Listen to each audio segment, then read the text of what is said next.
আজ আমি একদম ভিন্ন স্বাদের ফুলকপির একটি রেসিপি আপনাদের সাথে শেয়ার করব। রেসিপিটি হলো ফুলকপির রোস্ট। নিরামিষ ডিশগুলোর মধ্যে ফুলকপির রোস্ট এক অনবদ্য রেসিপি। এর স্বাদ এমনই হয় যে একবার খেলে কিন্তু বারবার খেতে মন চাইবে। আর এটি বানানো কিন্তু ভীষণই সহজ। তো চলুন পুরো ভিডিওটি দেখে নেওয়া যাক। সবার প্রথমে গ্যাসে কড়াই বসিয়ে কড়াইটা ভালো করে গরম করে দিয়ে দিলাম এখানে কিছুটা সাদা তেল। এরপর কেটে ধুয়ে রাখা ফুলকপিগুলো তেলের মধ্যে একে একে অ্যাড করে দিলাম। এরপর দিয়ে দিচ্ছি স্বাদ অনুযায়ী লবণ দিয়ে ফুলকপিগুলোকে গোল্ডেন ব্রাউন করে ভেজে নিতে হবে। তবে ফুলকপি কিন্তু অতি অবশ্যই হাই ফ্লেমে ভাজতে হবে। আপনারা চাইলে সেদ্ধ করে নিতে পারেন আগে থেকে, কিন্তু এভাবে ভেজে নিলে কিন্তু ফুলকপি অনেকটাই সফট হয়ে যাবে, সেক্ষেত্রে সেদ্ধ করার প্রয়োজন নেই। তো ফুলকপি ভাজা হয়ে গেছে, এরপর এগুলোকে একটা পাত্রে তুলে রাখছি। এরপর ওই একই তেলের মধ্যে কিছুটা মটরশুঁটি দিয়ে হালকা নেড়ে চেড়ে ভেজে নিচ্ছি। খুব বেশি ভাজার প্রয়োজন নেই, হালকা ভেজে এগুলোকে নামিয়ে রাখছি। এরপর কড়াইটা ক্লিন করে নিয়ে দিয়ে দিলাম এখানে 2 চামচ সাদা তেল। এর মধ্যে দিয়ে দিলাম 1 চামচ ঘি। ফোড়নে দিয়ে দিলাম 2টো এলাচ, 2 টুকরো দারচিনি আর 2টো লবঙ্গ। ফোড়নটাকে 10 থেকে 12 সেকেন্ড ভালো করে ফ্রাই করে নিয়েছি। এবার এর মধ্যে দিয়ে দিলাম 1/2 চামচ আদা বাটা আর দিয়ে দিচ্ছি 1 চামচ কাঁচা লঙ্কা বাটা।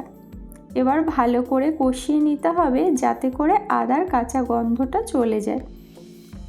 কষানো হয়ে গেছে, এবার দিয়ে দিচ্ছি পরিমাণ মতো লবণ, দিয়ে দিচ্ছি কালারের জন্য 1/2 চামচ কাশ্মীরি লঙ্কার গুঁড়ো। এবার মশলাটাকে ভালো করে কষিয়ে নিতে হবে। এভাবে তেলের মধ্যে কাশ্মীরি লঙ্কা দিলে কিন্তু কালারটা ভীষণই ভালো আসে। এবার আমি দিয়ে দিলাম এখানে কাজু আর আমন্ড বাদাম আর পোস্ত বাটা।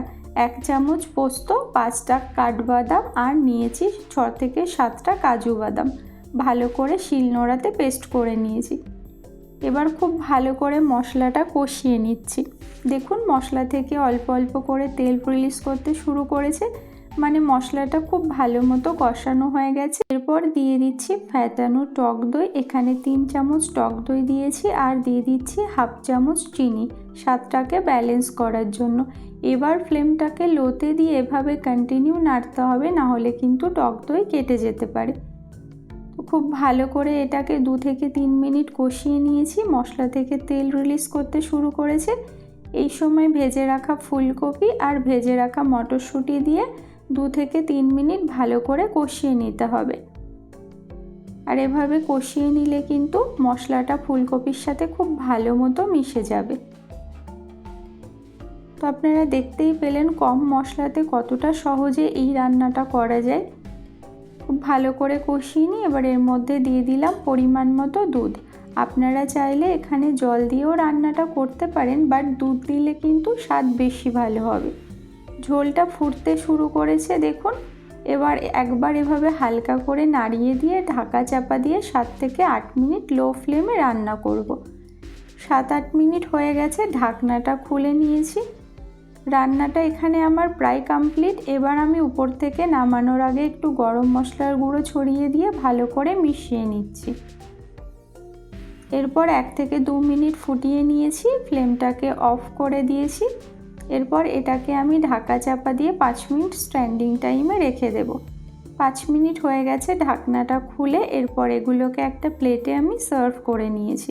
তো রেসিপিটি আপনাদের কেমন লাগলো অবশ্যই কমেন্ট বক্সে জানাবেন। ভালো লাগলে লাইক, কমেন্ট, শেয়ার করার অনুরোধ রইল। আর চ্যানেলে নতুন হয়ে থাকলে চ্যানেলটিকে সাবস্ক্রাইব করে পাশে থাকা বেল বাটনটি অন করে রাখবেন। সবাই ভালো থাকবেন।